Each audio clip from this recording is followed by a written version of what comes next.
Back in the day you had been part of the smart set. You holidayed with kings, dined out with starlets.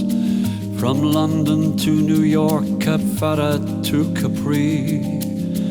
In perfume by Chanel and clothes by Givenchy. You sipped Camparis with David and Peter at Noel's parties by Lake Geneva, scaling the dizzy heights of high society, armed only with a checkbook and the family tree.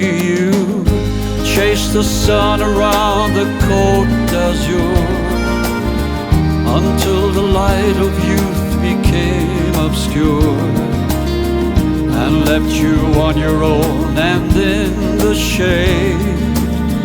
An English lady of a certain age, and if a nice young man would buy you a drink, you'd say with a conspiratorial wink, you wouldn't think that I was 70, and he'd say no, you couldn't be.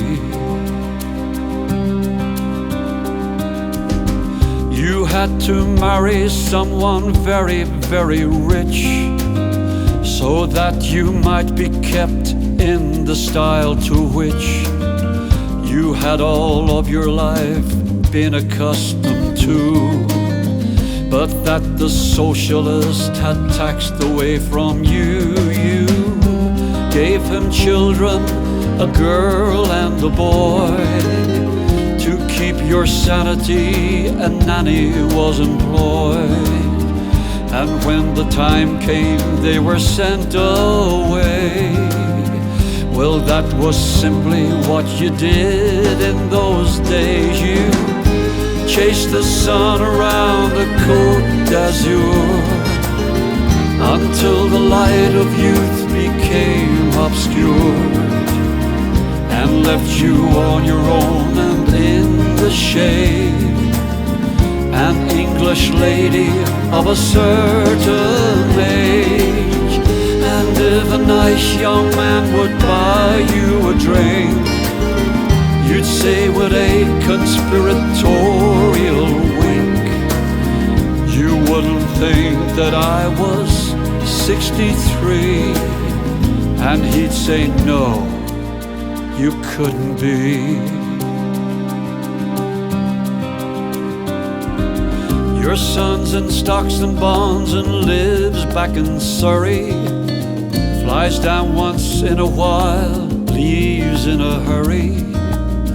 Your daughter never finished her finishing school, married a strange young man of whom you don't approve. Your husband's hollow heart gave out one Christmas Day. He left the villa to his mistress in Marseille, and so you come here to escape your little flat, hoping someone will fill your glass and let you chat about how you chased the sun around the Côte d'Azur until the light of youth became obscured and left you all alone and in the shade. An English lady of a certain age, and if a nice young man would buy you a drink, you'd say with a conspiratorial wink, you wouldn't think that I was 53, and he'd say no, you couldn't be.